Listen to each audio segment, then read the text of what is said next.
Hello के छ त स्मार्टस फ्यामिली सबैजना सन्चै आरामै छौ त ल है आज चाहिँ मैले के लिएर आएको छु भन्दा चाहिँ कसरी चाहिँ हामी बिएससी फर्स्ट इयर जुलोजीमा पास हुने त कसरी हामी पास हुन सक्छौँ त भनेर चाहिँ लिएर आएको छु।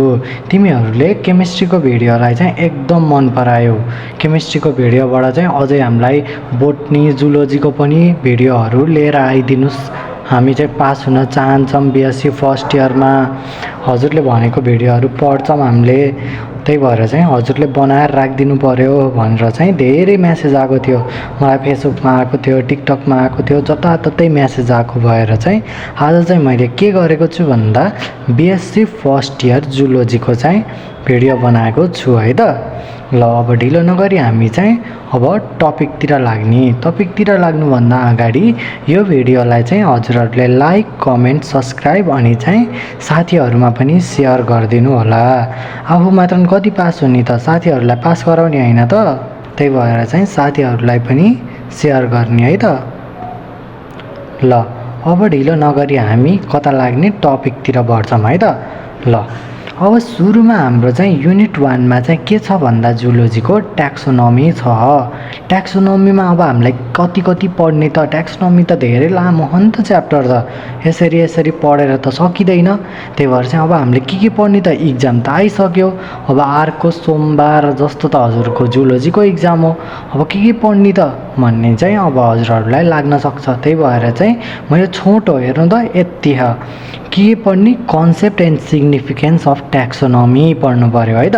अर्को छ हाम्रो classification and characteristics of protozoa, porifera, coelenterata, platyhelminthes and aschelminthes पढ्नु पर्यो। के पढ्नु पर्यो, यिनीहरूको क्लासिफिकेसन र क्यारेक्टर्सहरू मात्र पढ्नु पर्यो है त। ल अब हामी गयौँ युनिट 2 मा। युनिट 2 हाम्रो के हो त भन्दा प्रोटोजोआ हो। प्रोटोजोआको हामीलाई के पढ्ने त भन्दाखेरि structure and reproduction of body cell पढ्नु नै पर्यो है त, एकदम इम्पोर्टेन्ट छ। अर्को भनेको life cycle, pathogenicity and control measure of के को इन्टोमिया हिस्टोलाइटिकाको पढ्नु पर्यो है त, एकदम इम्पोर्टेन्ट छ यो पनि।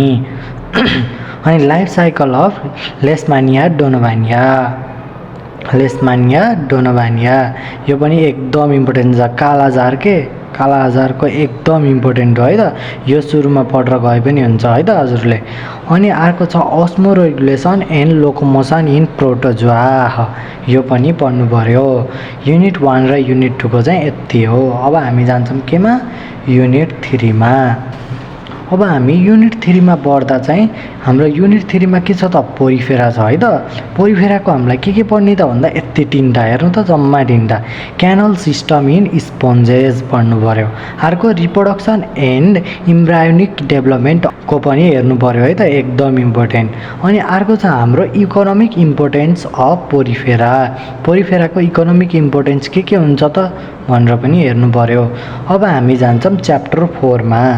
च्याप्टर 4 को हामीलाई के छ भन्दा कोलोन्ट्रेटा है त। कोलोन्ट्रेटाको हामीलाई अब के पढ्ने त भन्ने हो भने चाहिँ structure and life cycle of के को ओब्लियाको पढ्नु पर्यो। अनि अर्को कोरल रिप्सको चाहिँ हामीलाई के पढ्नु पर्यो भन्दा फर्मेसन, ब्लिचिङ एन्ड इम्पोर्टेन्स चाहिँ पढ्नु पर्यो है त। कोरल रिप्सको चाहिँ इम्पोर्टेन्स जान्नु पर्यो, फर्मेसन कसरी फर्म भएको जान्नु पर्यो, ब्लिचिङ जान्नु पर्यो है त। ल च्याप्टर 4 पनि सक्यो। अब च्याप्टर 5 मा, च्याप्टर 5 को हाम्रो प्लेटिहेल्मिन्थिस हो है त। च्याप्टर 5 च्याप्टर 6 भएछ, युनिट 6 भएछ। अनि युनिट 5 चाहिँ युनिट 5 6 भएछ, 6 चाहिँ 5 भएछ है त। ल हामी माथिबाटै जाऊँ न त। ल एस्केहेल्मिन्थिसको हामीलाई के इम्पोर्टेन्ट हो त भन्दा लाइफ साइकल अफ एन्क्लोस्टोमा ड्युडेनल एकदम इम्पोर्टेन्ट है त, यो पनि पढ्नु पर्यो। अनि अर्को भौचेरियाको पनि एकदम इम्पोर्टेन्ट छ, थाहा होला नि हजुरहरूलाई, एकदम इम्पोर्टेन्ट छ है, यो पनि पढ्नु। अनि अर्को इकोनोमिक इम्पोर्टेन्स अफ निमाटोइड्सको पनि एकदम इम्पोर्टेन्ट है त। ल यहाँ दिएको क्वेसनहरू छोडेर जानु भएन कि, यहाँ दिएको क्वेसनहरू छोडेर जानु भएन भने पास हुन एकदम सजिलो। पास त तपाईँ ढुक्क लेखेर दिन्छु मैले, कता लेखेर दिउँ, यहीँ लेखेर दिउँ पास ढुक्क भनेर, साइनै गरेर दिउँ ठ्याप्प लाएर। ल अब हामी जाऊँ युनिट 6 तिर। त्यसमा हामीलाई के पढ्ने भन्दा लाइफ साइकल अफ फेसियोला हेपाटिकाको पढ्नु पर्यो। यस्तै अर्को लाइफ साइकल टेनिया सोलेनमको जान्नु पर्यो। अनि एडाप्टेसन अफ प्यारासाइटिक फ्याटोमको पनि पढ्नु पर्यो है त, एकदम इम्पोर्टेन्ट हो, यहाँदेखि क्वेसन छोड्नु भएन।